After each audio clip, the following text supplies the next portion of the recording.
Okie dokie, quick house cleaning before we get going here.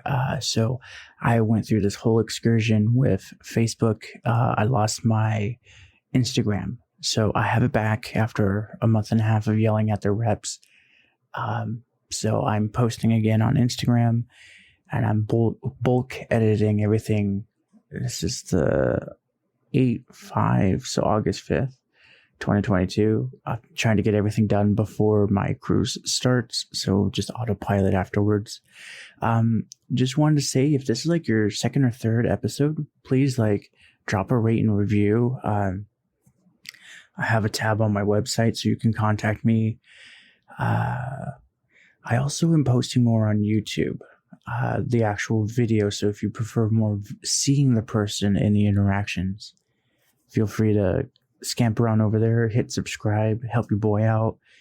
It would mean way more than money for me. Just the fact that you're doing that means a ton.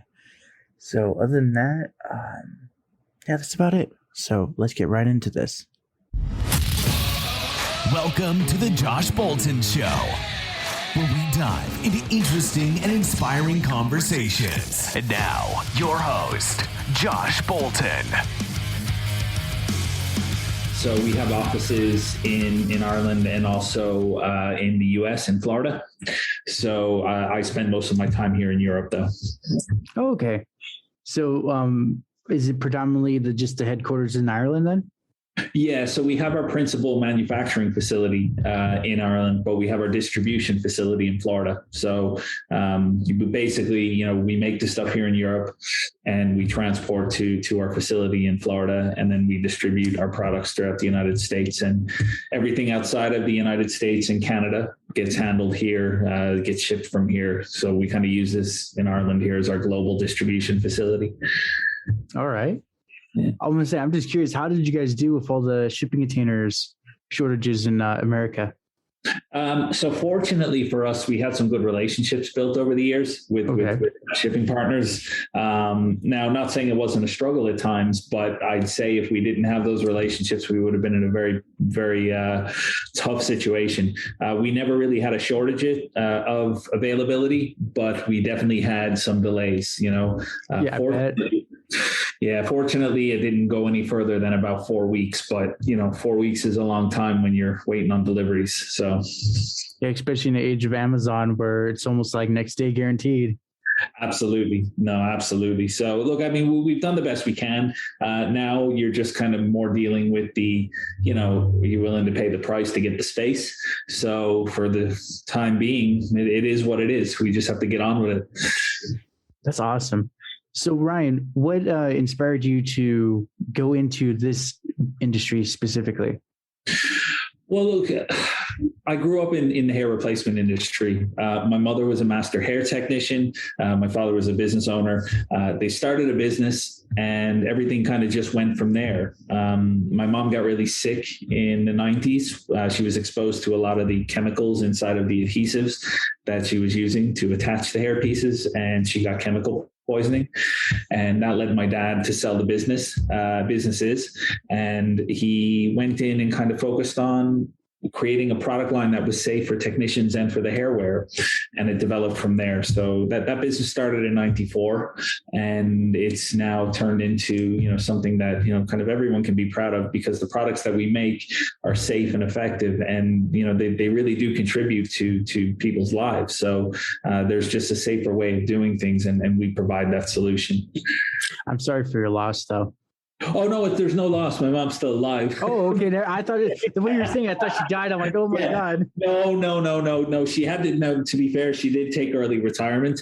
And it took her a long, long time to get over that part of it. But there were so many issues afterwards that remained, and they still remain to this day. So if there's anything, that I kind of say to individuals that are working in hair salons, it's like, always make sure you have correct ventilation, and always make sure you're using products that are safe, because there's a lot of products on the market that are not regulated because of the industry we're in, and they can contain a lot of things that can do some serious damage to your health. What kind of chemicals are we talking about? So for example, some of the adhesives that would have been more popular 20, 30, 40 years ago, they contain derivatives of gasoline, such as xylene, hexane, toluene.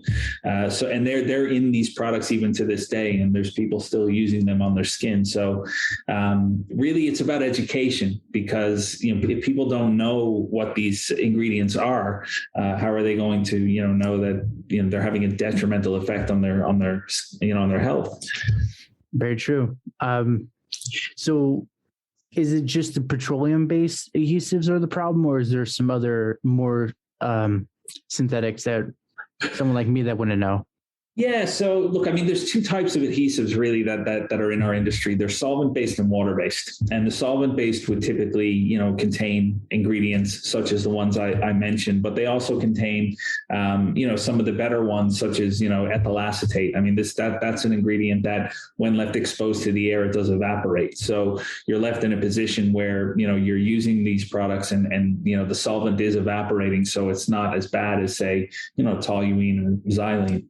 But the water-based solutions are completely different. They're non-toxic. They don't have chemicals. Although, when you get into a deeper conversation about counterfeits and stuff like that, they will contain those, because it's the only way that counterfeiters can sell the products at the price they do, and make it look like they're legitimate products. So water-based solutions are always the way to go. They're much safer. They're just basically a collective of copolymer plastics that are fused together, and they create a really strong bonding adhesive.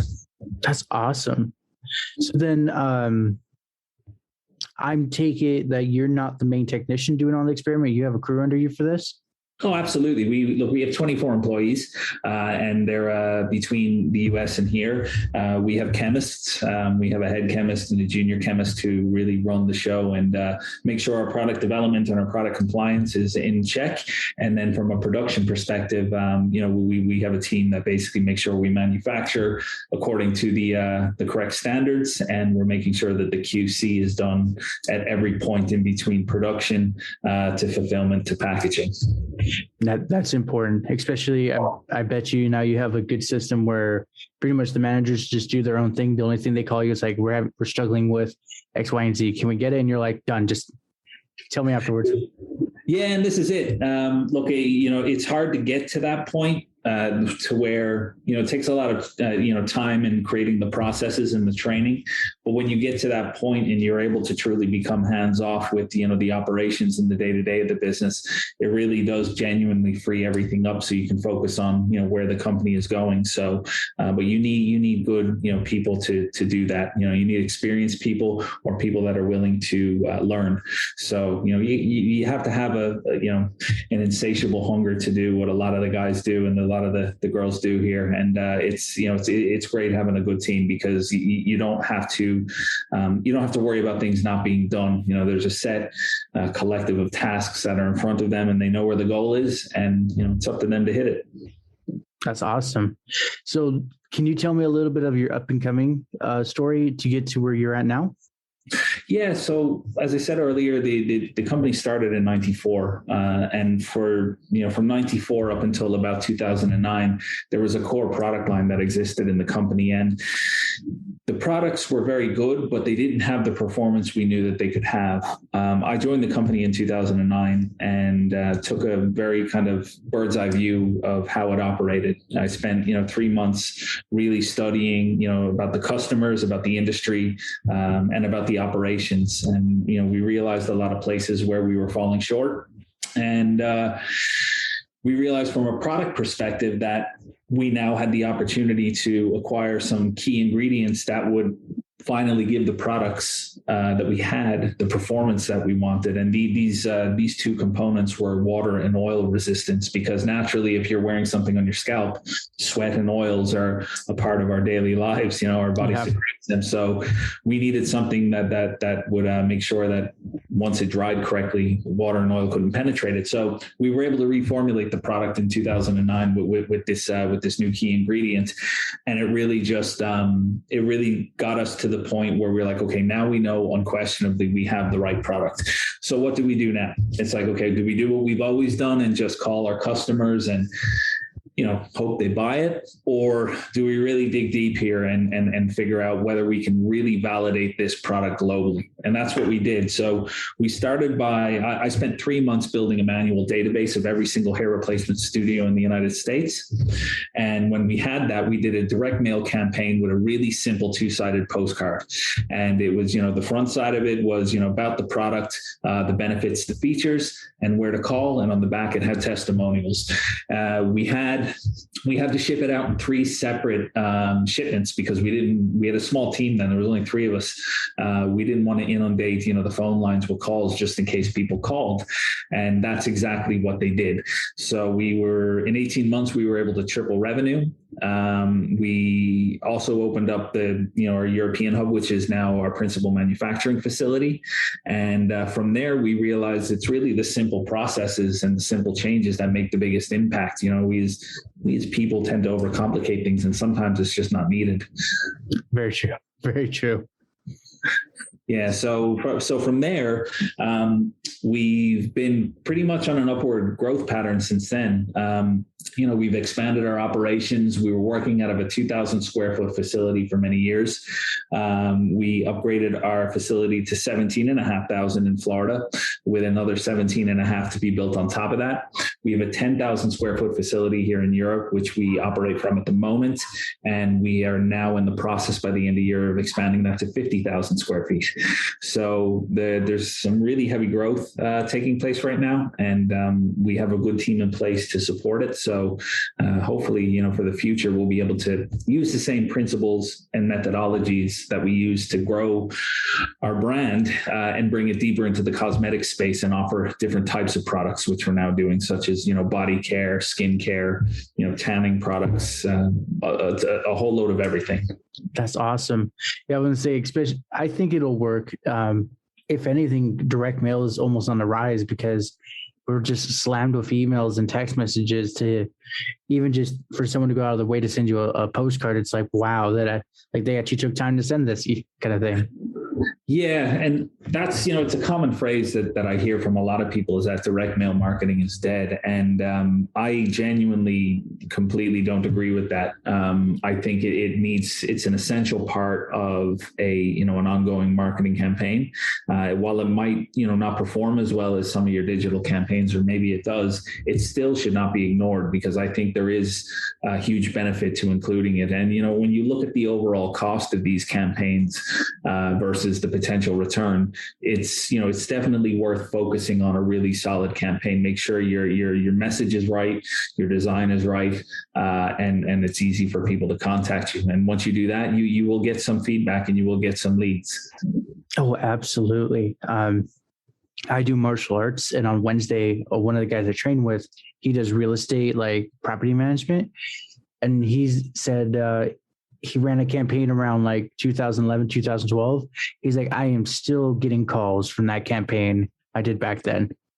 Yeah. And that's the funny thing, is that, their postcards, their magazines, their letters, they continue to exist unless they're thrown in the bin, so you still end up getting that rollover business from those types of campaigns, whereas emails, they go directly into your junk box, or they go directly into your trash, never to be seen again. So, So look, I just think, me personally, they're an essential, they're a cornerstone of a campaign, but it's still essential.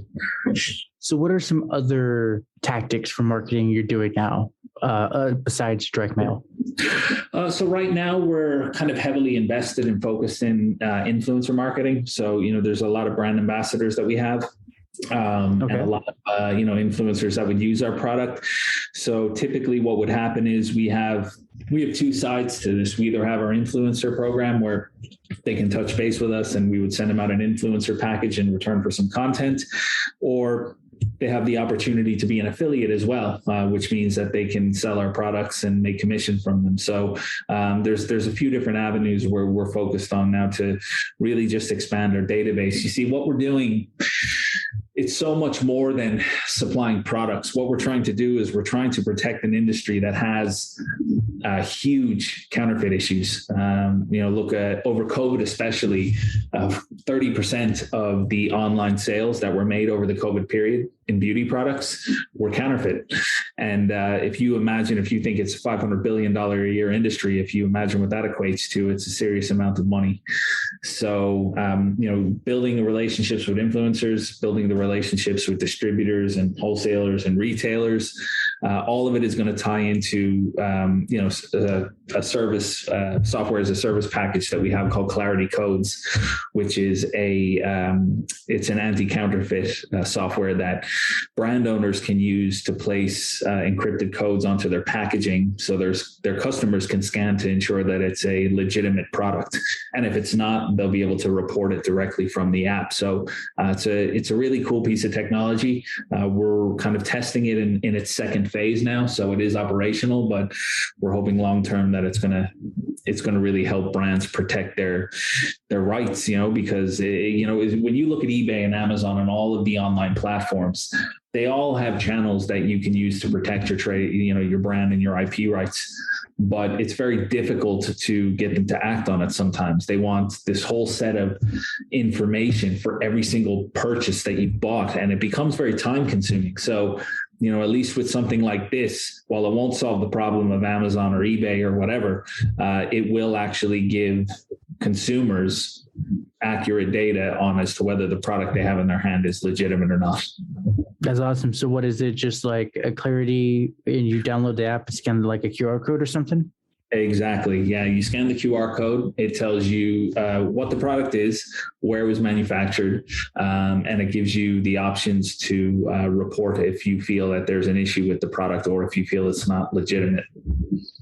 Interesting. So is it in theory based off blockchain, or is it more just a ledger like on Python? So I have to check what the technology is behind it, but I know React was used. I'm not sure. Yeah, I'm not sure what language they used completely, but all I know is that it's just a series of databases that hold the codes and that allow the app to access those codes to make sure it's legit. That's awesome. So then let's say I'm another brand and I'm interested. How much do I have to pay you, or is there some sort of process to get into the app? So right now it's not launched to the general public. Okay. So what we're doing is we're testing it with our products right now. So when it becomes a complete software service, obviously we'll have our multi-tiers. You'll probably have an entry-level free tier where you get a certain amount of code so you can really get a feel for the product and test it. And then I'm pretty sure it'll scale in simple terms, $29, $50, and $100 a month or whatever. Completely affordable and a no-brainer, really. So that's really what the plan is for it. But there's a lot we don't have decisions on right now because we're only sitting inside of phase 3 right now. But we will have clarity on that quite soon. So are you sending it out in the wild as phase 4 or phase what's the final phase for it?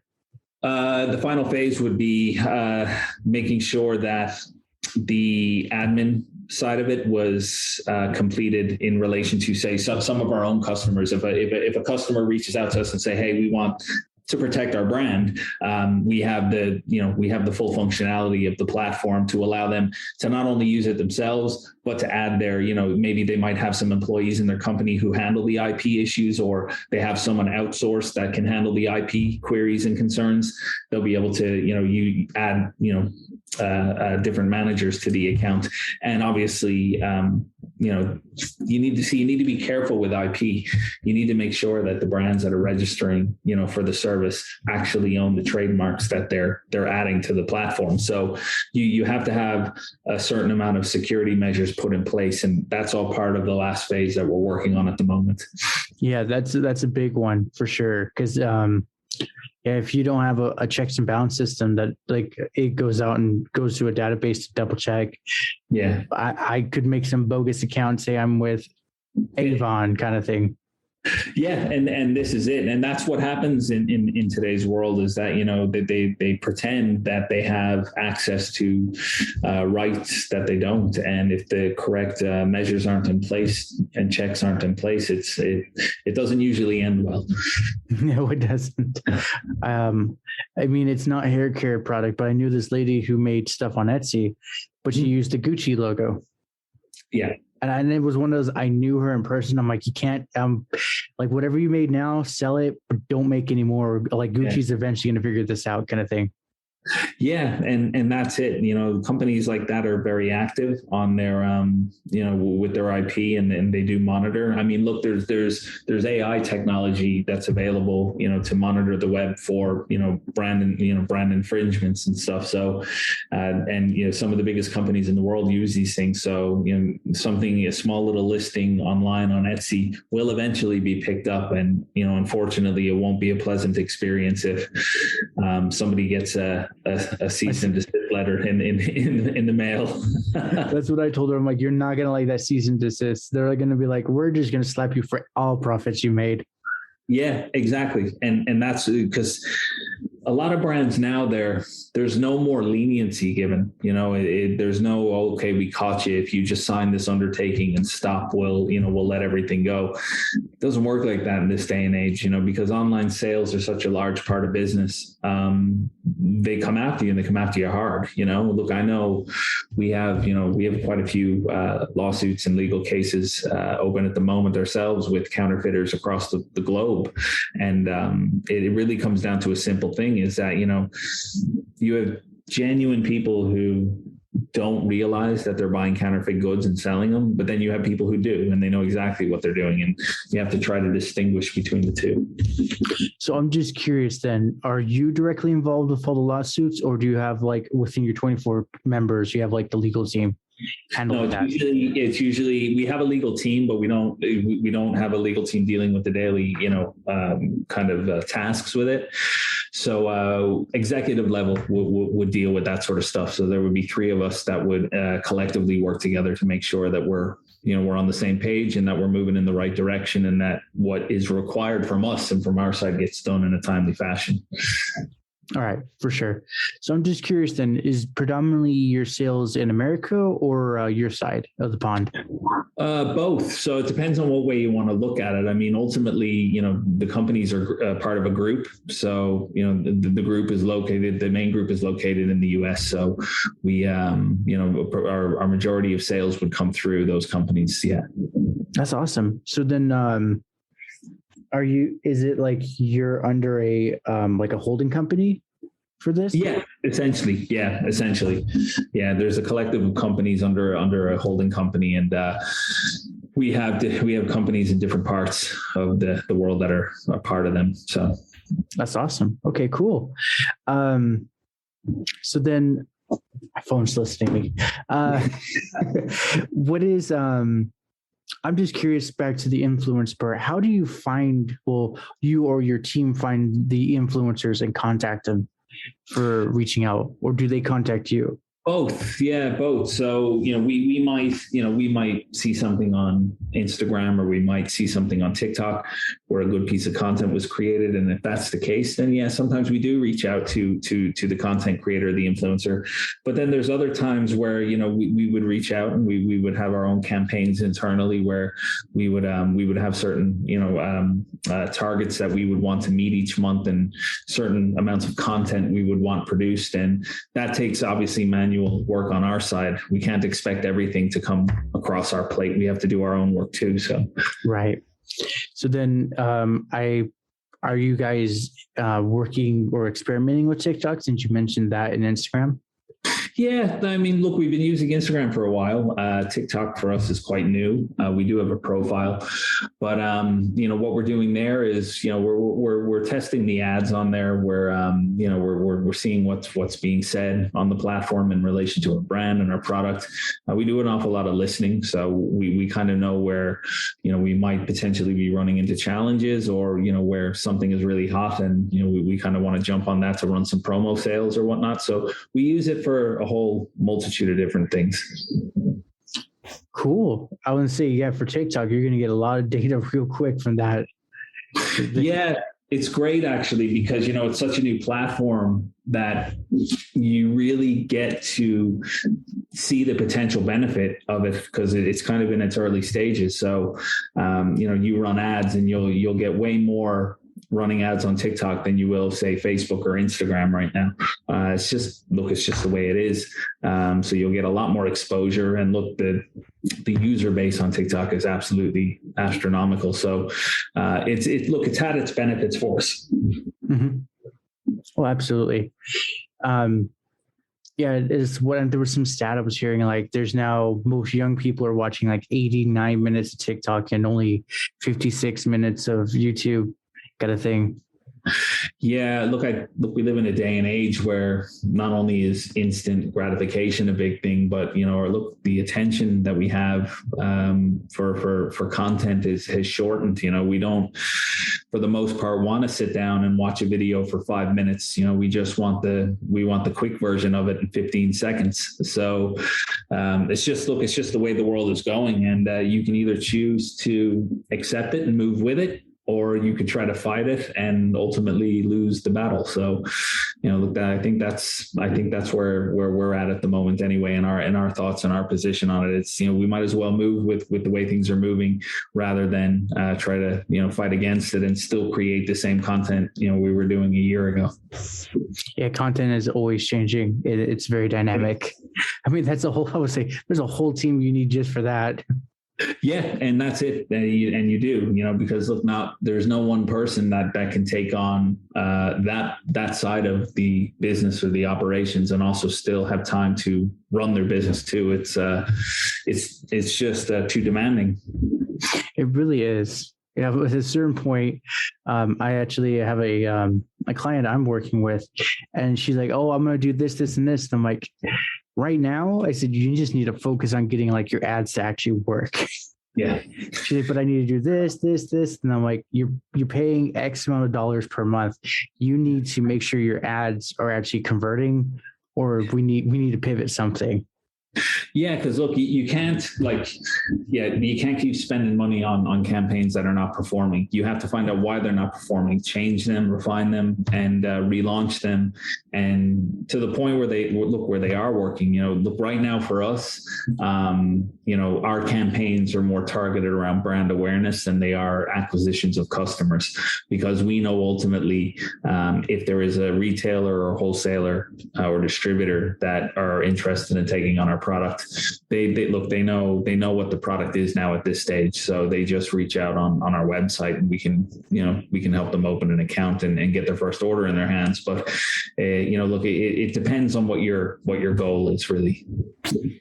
And that's literally what I was telling her. Like, you're wanting to get yourself known, but you also are wanting to, like, she's doing like the free, get my free 5-page book, squeeze. And I told her, I'm like, that's great. But she's also worried, like, oh, I don't want to like draw a line and be too controversial.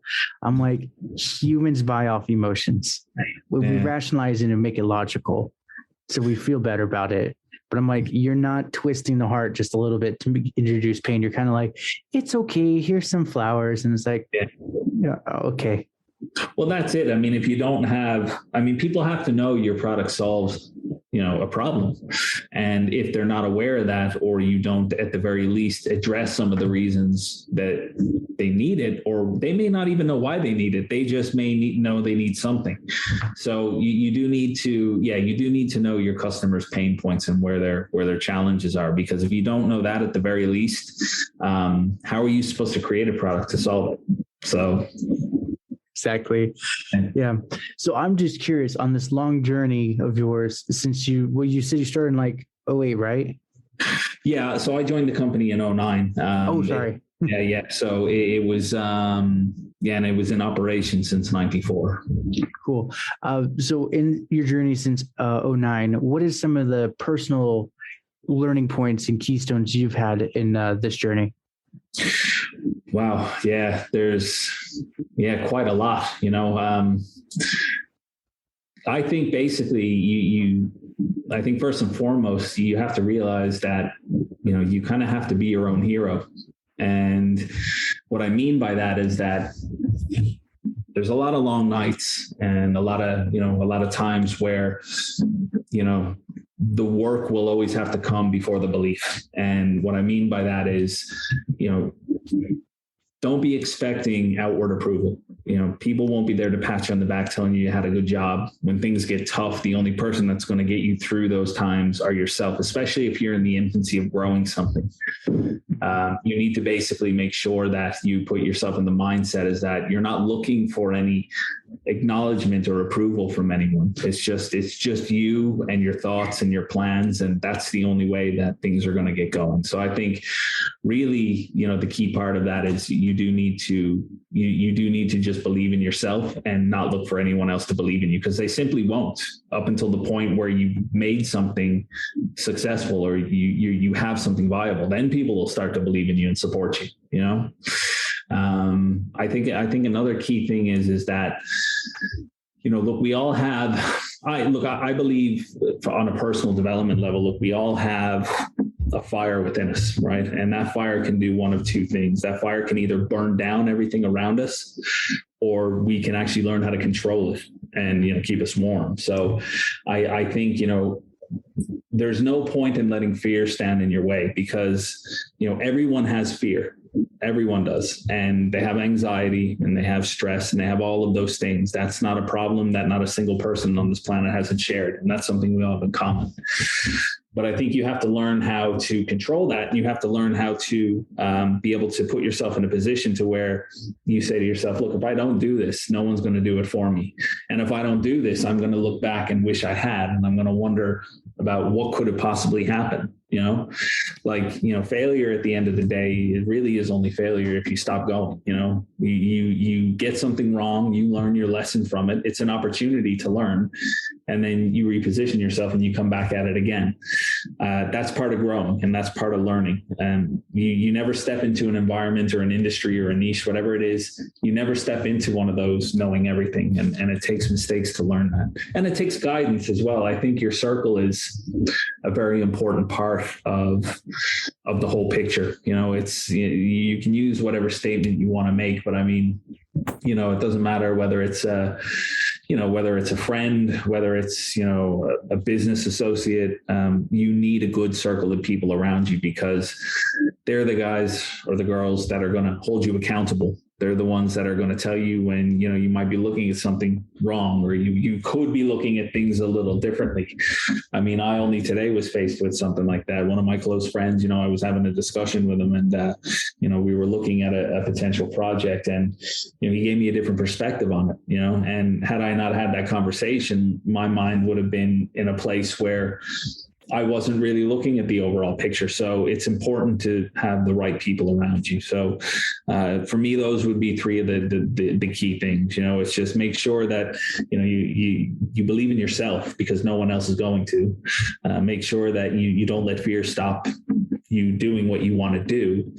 And then, thirdly, just make sure you're surrounded by good people.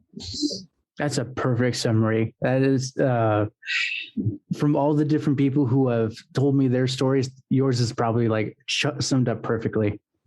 So it is. And again, it's really simple. It's simple stuff. The simplest things make the biggest impacts. Now, what's not simple in my eyes is it's one thing making the decision to improve yourself, but it's another thing to address all those parts of you that are not allowing you or resisting you moving forward. There's a lot of uncomfortable time. There's a lot of, look, you're going to get uncomfortable, and you need to be you need to be accepting of that a lot of the process and a lot of the journey is quite uncomfortable.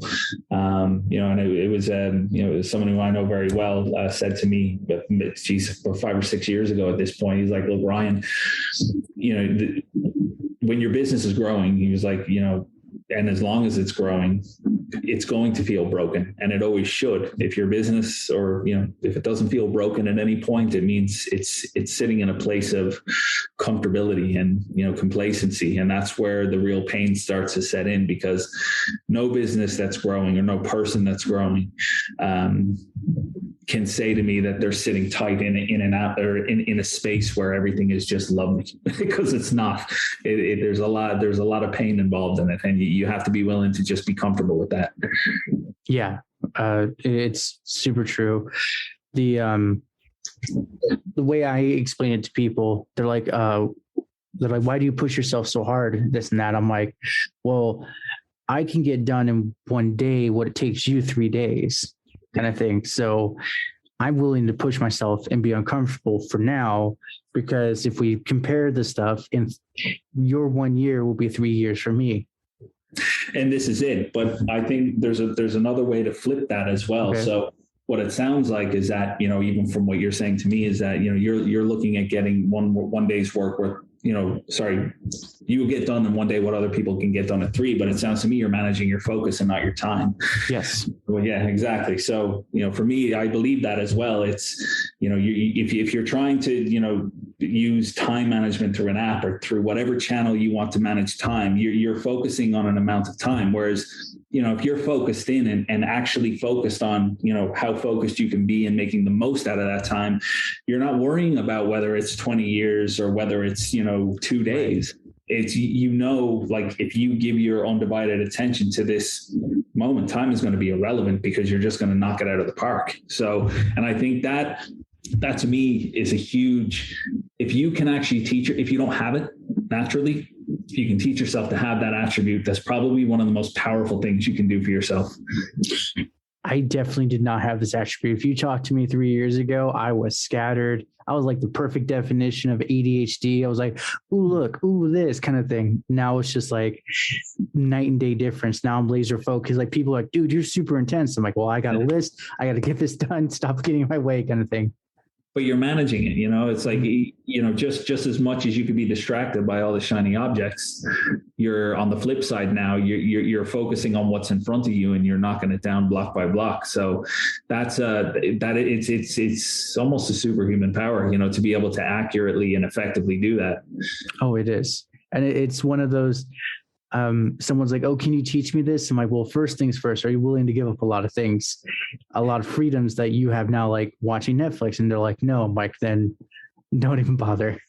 Yeah. And that's it. There has to be sacrifices made. You have to make decisions, and you have to ask yourself, look, do you really want it? Because it is going to require a certain set of sacrifices that may be quite, polar opposite to what you believe or what you feel. So, you have to be willing to address that.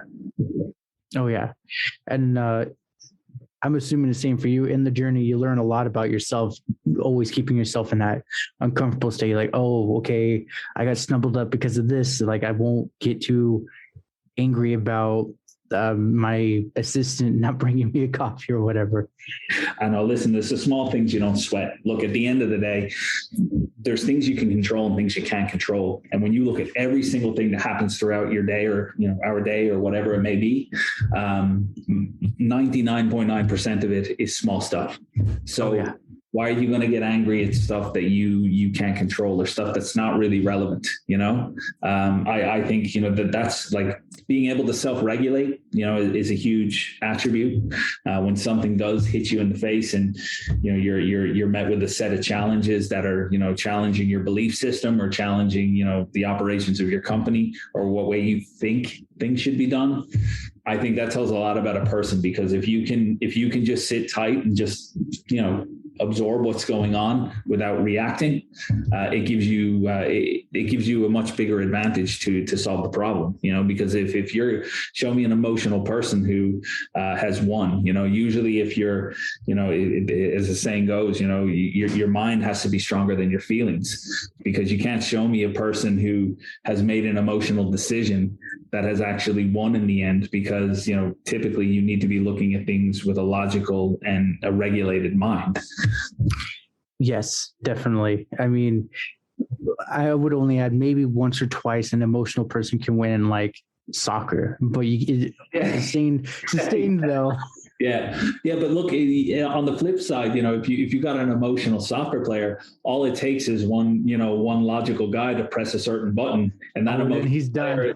That emotional player has lost all control. He's done. So, while I do believe emotion can bring up, adrenaline, and, it can do a whole ton of different things. Ultimately, at the end of the day, your mind needs to be solid. And if you control that, you can control anything around you, and I think that's the key thing. I think people settle, they settle, and they settle for, selling themselves short, and we can all achieve amazing things. I just think it's about, are you willing to put in the work with yourself to do it? Because, you're not going to get a successful company, or you're not going to, be successful in whatever you do. It doesn't matter if it's personal or business, if you don't focus on yourself. That's really where it all starts. It's self-development, because you as a person are the one that's guiding the process and achieving these things. And if you're not in a good place, you're not going to be in a good place to, for anyone else, or to get results.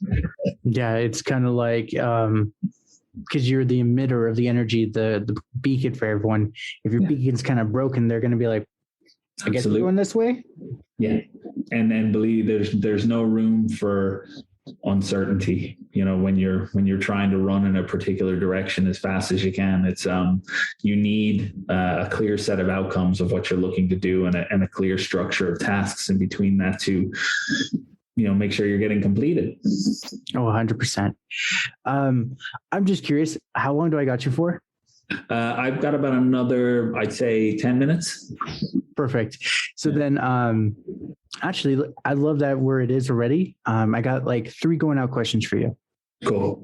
So other than work, what have you been doing to keep yourself sane during these COVID times? Well, it's not COVID times, but you get it. Yeah. No, look, for myself, I kind of just hang out with my kids and my family.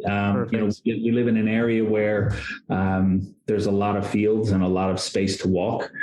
So typically my days would be spent either, in the gym, or taking walks, or just, hanging at home and just taking some me time. So it's really not, again, I'm not a complicated individual. It's really simple stuff that does it for me. So that's what my time off looks like. That's awesome. Especially with the kids and going through the fields. That's amazing. Yeah, we only have them for a set amount of time. My oldest daughter's 14 now. She's going to be 15 this year. And, we've only got a few years left with her, and then she's off on her own path. So it goes quick. And, I remember when we were first starting the European side of the company, some of the sacrifices that I made, while necessary to get to where we were going, there's some regrets within that. I lost a lot of valuable time of my kids growing up, because I had to be solely focused and dedicated to making sure this part of it got off the ground. So,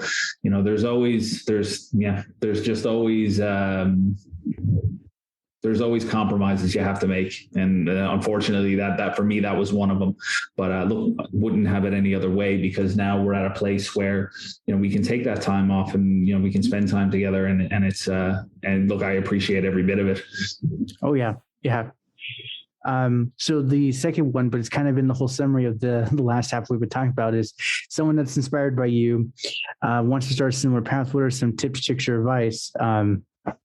Yeah, look, I think going back to what I said earlier, if you focus on, the key few things, and just making sure that, self-belief, that you have a good circle of people around you, and that you don't allow yourself to be, dictated by fear.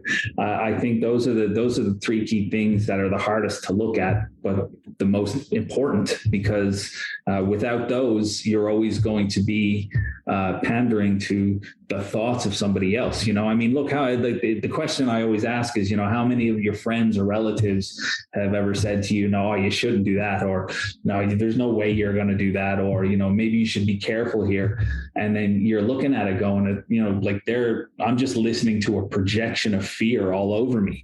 So you gotta move that out of the way, and, be like, no, listen, I know where I'm going. This is what I want. This is what I'm doing. And don't let somebody's opinion of that, get in your way, because, look, these are people that are not, and again, they could be family or friends or relatives or, whatever.